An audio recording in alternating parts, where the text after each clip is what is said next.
Breaking news. Breaking news. Breaking news. Conseil des ministres de la République de Côte d'Ivoire du 12 mars 2025 s'est tenu, comme c'est de tradition, au palais présidentiel de la République de Côte d'Ivoire, avec des ministres membres du gouvernement ivoirien et la présence du maire de Korogo, M.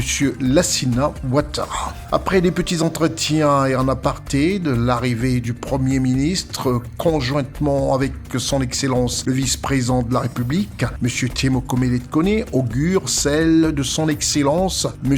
Alassane Ouattara, président de la République, chef d'État de Côte d'Ivoire. Rien n'est laissé au hasard. Les ministres sont prêts à répondre aux différentes interlocutions sur leur feuille de route. L'entrée en salle du chef de l'État, président de la République de Côte d'Ivoire, qui, d'une phrase, d'un mot ou d'un geste à chacun, avant de commencer ce conseil qui a duré 3 heures d'horloge. Comme toujours, pour une transparence, le ministre de la Communication, porte-parole du gouvernement, a tenu un point de presse face aux journalistes nationaux et les médias internationaux, parmi lesquels CNN et CWeb Info. 24 points, 17 mesures générales pour l'essentiel des projets de décret, 3 mesures individuelles et 4 communications ont rythmé le Conseil des ministres. Dans le cadre des mesures générales, 17 décrets. Au titre du ministère de la Justice et des Droits de l'Homme, en liaison avec les ministères concernés,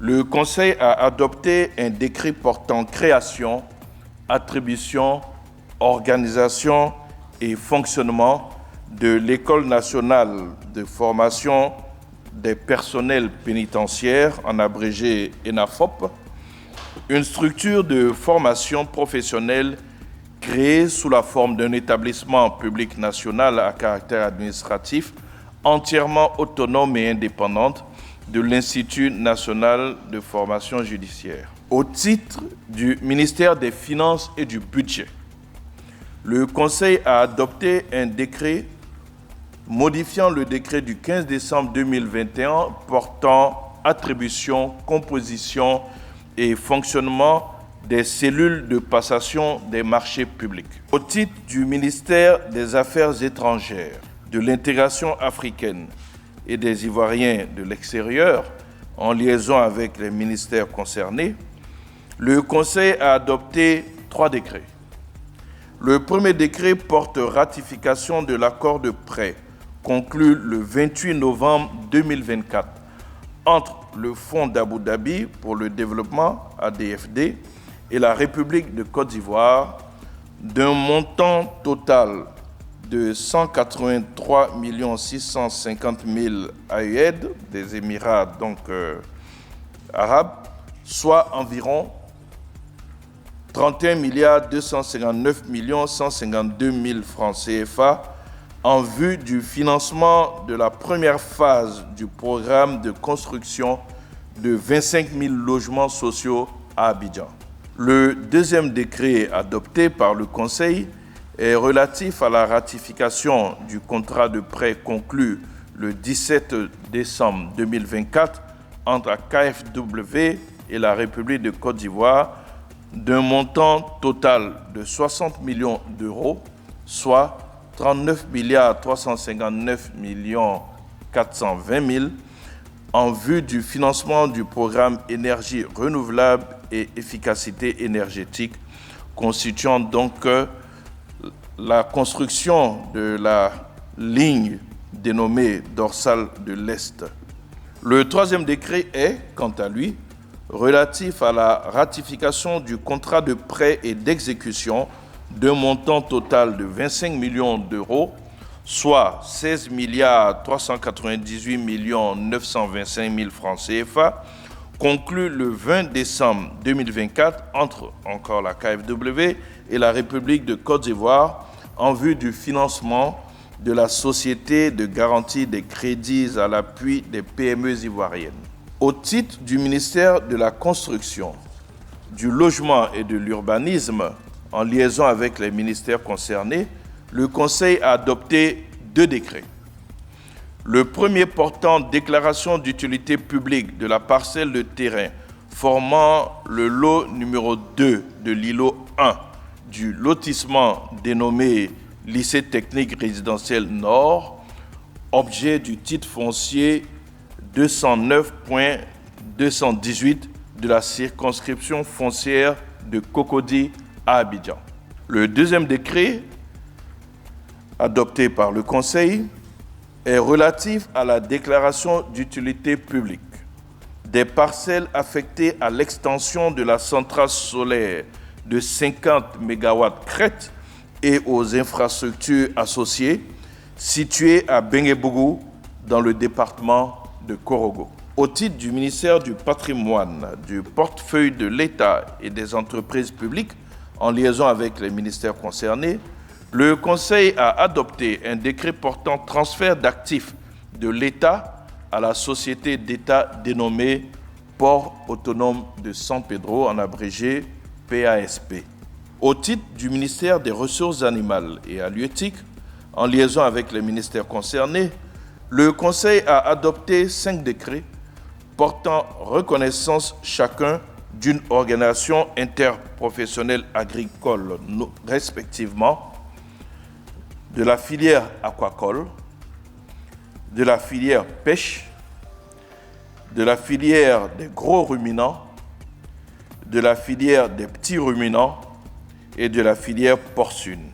Au titre du ministère de l'Environnement et du Développement durable et de la transition écologique, en liaison avec les ministères concernés, le Conseil a adopté un décret portant création de la réserve naturelle volontaire Eden de Lagnébi-Tiassa, d'une superficie d'environ 49 hectares située à Rubino, dans le domaine rural du village d'Alani.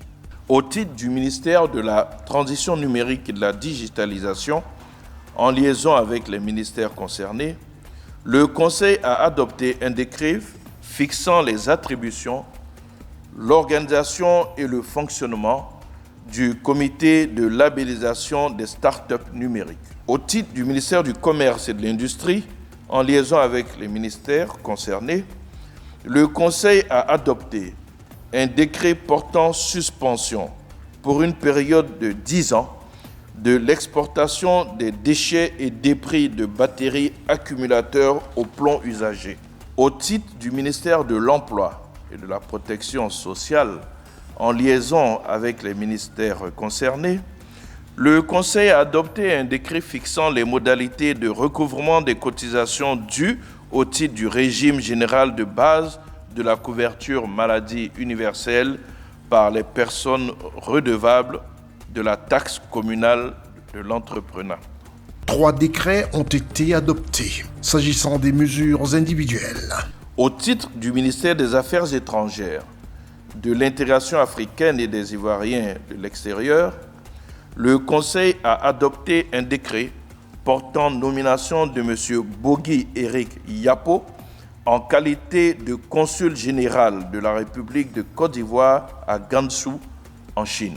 Au sujet des 4 mesures de communication. Au titre du ministère des Affaires étrangères, de l'intégration africaine et des Ivoiriens de l'extérieur, en liaison avec les ministères concernés, le Conseil a adopté une communication relative à l'institution du prix d'excellence Côte d'Ivoire CERFAM pour la nutrition et la sécurité alimentaire en Afrique.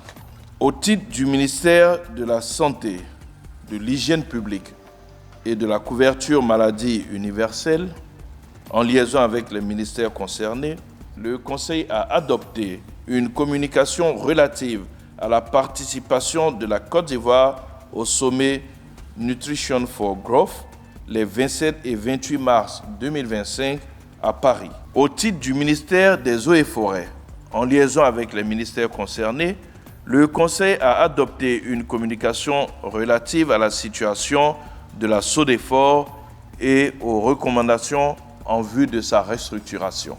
Au titre du ministère de la Cohésion nationale, de la solidarité et de la lutte contre la pauvreté, et cela en liaison avec les ministères concernés, le Conseil a adopté une communication relative à la mise en œuvre du programme Filets sociaux à fin décembre 2024. C'est alors que face à la presse nationale et internationale, le Conseil des ministres n'ayant fait l'objet d'aucune question, certaines autres questions ont été posées sur les sujets d'actualité à fort regain nostalgique. Et le ministre ne s'est dérobé d'aucune. Il me plaît de rappeler, même si je l'ai déjà fait ici, que l'une des principales conclusions de ce dialogue politique auquel tous les partis qui y ont participé ont adhéré était de dire qu'aujourd'hui, dans notre pays, toutes nos institutions sont installées et fonctionnent. Et que pour quelques problèmes que ce soit, qui relèvent du fonctionnement normal d'une institution, eh bien, que les requêtes soient adressées à ces institutions. Prochain Conseil des ministres le 9 avril 2025. Merci d'être sur CNN, la télévision autrement. Les programmes se poursuivent. Retrouvez toute l'actualité afro-mondiale en ligne et en multidiffusion sur CNN, C-Web Info et plateformes digitales, Facebook, YouTube, Instagram et en simultané sur Radio Voltage 2.